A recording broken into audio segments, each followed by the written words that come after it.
Welcome back to my channel. आज हम लोग पढ़ेंगे सर्वनाम के बारे में। सर्वनाम हमारा होता क्या है, सर्वनाम कहते किसको है, सर्वनाम के कितने भेद होते हैं। तो चलिए जानते हैं कि सर्वनाम होता क्या है हमारा। सर्वनाम होता है ये सर्व का मतलब क्या होता है, सभी, और नाम का अर्थ क्या होता है, संज्ञा। यानी संज्ञा के स्थान पर जिन शब्दों का हम लोग प्रयोग करते हैं उसको क्या कहते हैं, सर्वनाम कहते हैं।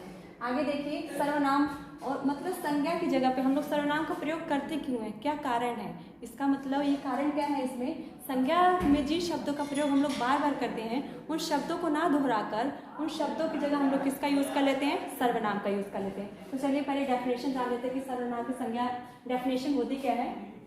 संज्ञा के स्थान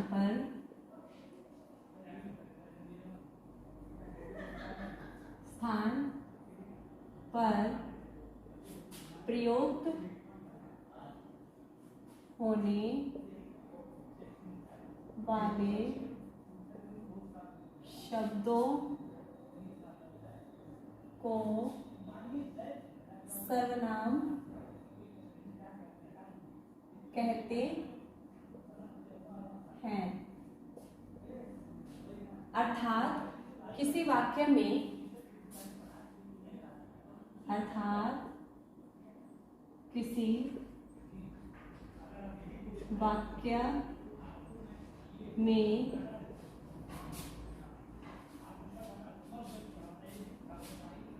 एक ही शब्द बार बार प्रयुक्त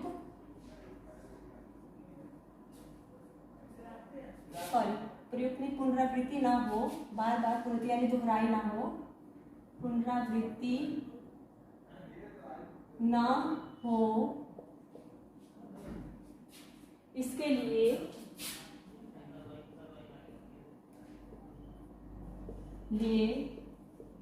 संज्ञा के स्थान पर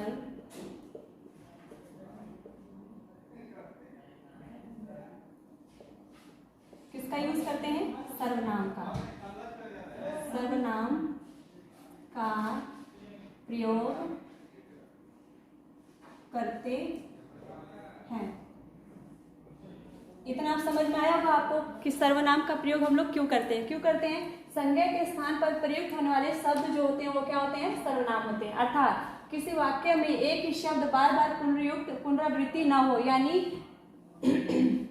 जैसे कि हमारे पास कोई एक शब्द है वो बार बार ना आए तो उसके लिए हम लोग उसके संज्ञा के स्थान पर किसका यूज कर लेते हैं, सर्वनाम का यूज कर लेते हैं। चलिए इसके लिए हम लोग एक एग्जाम्पल, एक उदाहरण ले लेते हैं। जैसे अमित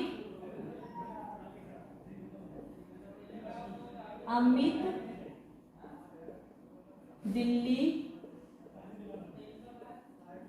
रहता है।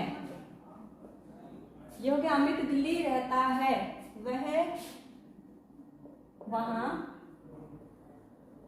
नौकरी करता है। अब ये देखिए, जो अमित है हमारा और दिल्ली है, ये क्या है, दोनों संज्ञा है। अमित और दिल्ली क्या है, संज्ञा है। अब अमित की जगह हमने किसका यूज कर लिया है, वह का, और दिल्ली की जगह क्या कर लिया है, वहां का यूज कर लिया है। इसका मतलब क्या हुआ कि अमित की जगह हमने वह कर लिया, अमित का नाम दोबारा नहीं आया है यहाँ पर हमारा। और दूसरा है ये दिल्ली की जगह हमने वहां का यूज कर लिया, यानी दिल्ली की जगह पे हमने क्या किया है, वहां का यूज किया, दिल्ली दोहराया नहीं गया है। तो इसका एग्जाम्पल ये हुआ, इसका मतलब हुआ कि ये जो यहाँ पर बोला गया है कि किसी वाक्य में एक ही शब्द बार बार पुनरावृत्ति ना हो। तो ऐसा होता है कि अमित दिल्ली रहता है, वह वहां नौकरी करता है। हमने ये शब्द तो नहीं बनाया कि अमित दिल्ली रहता है, अमित दिल्ली नौकरी करता है।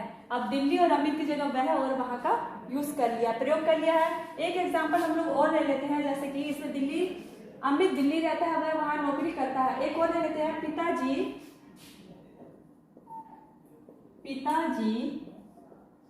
विदेश रहते हैं। पिताजी विदेश रहते हैं, वे वहां नौकरी करते हैं।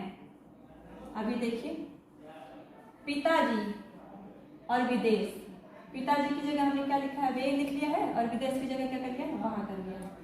का क्या हुआ, पिताजी विदेश रहते हैं, वे वहां नौकरी करते हैं। पिताजी की जगह वे यूज कर लिया है हमने, और विदेश की जगह क्या कर लिया, वहां कर लिया, यानी उसकी पुनरावृत्ति हमने दोहराई नहीं है। उसके बाद हमारा आता है ये सर्वनाम कहते किसको है, उसका एक उदाहरण हम लोगों ने ले लिया है। अब इसके बाद आता है कि हमारे सर्वनाम के कितने भेद होते हैं। सर्वनाम के कितने भेद होते हैं, 6 भेद होते हैं हमारे, और सर्वनाम के जो 6 भेद होते हैं उसको हम लोग जानते हैं।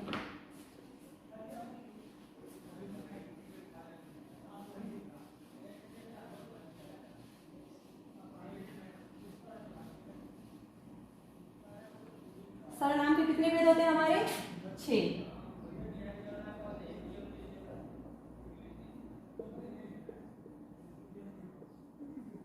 कितने हैं, 6। पहले नंबर पे हमारा आ जाता है पुरुषवाचक सर्वनाम, वाचक सर्वनाम। दूसरे नंबर पे हमारा आता है निश्चयवाचक सर्वनाम, निश्चयवाचक सर्वनाम। थर्ड नंबर पे आता है हमारा निश्चयवाचक अनिश्चयवाचक सर्वनाम, अनिश्चयवाचक सर्वनाम। फोर्थ नंबर पे आता है संबंधवाचक सर्वनाम, वाचक सर्वनाम। फिफ्थ नंबर पे हमारा आता है प्रश्नवाचक सर्वनाम,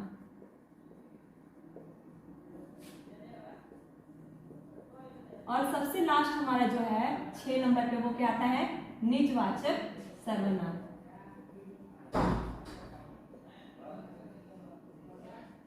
ये हो गए हमारे सर्वनाम के भेद। कितने हैं, 6 भेद है हमारे। देखिए, पहला है हमारा पुरुषवाचक सर्वनाम, दूसरा है निश्चयवाचक सर्वनाम, तीसरा है अनिश्चयवाचक सर्वनाम, चौथा है संबंधवाचक सर्वनाम, पांचवा है प्रश्नवाचक सर्वनाम, और छठा हमारा क्या है, निजवाचक सर्वनाम। अब जो हमारे ये भेद दिए गए हैं, इसकी डेफिनेशन को जानने के लिए हम लोग इसकी अगली वीडियो बनाएंगे, तो इस वीडियो में आप लोग बने रहिएगा नेक्स्ट वीडियो को देखने के लिए।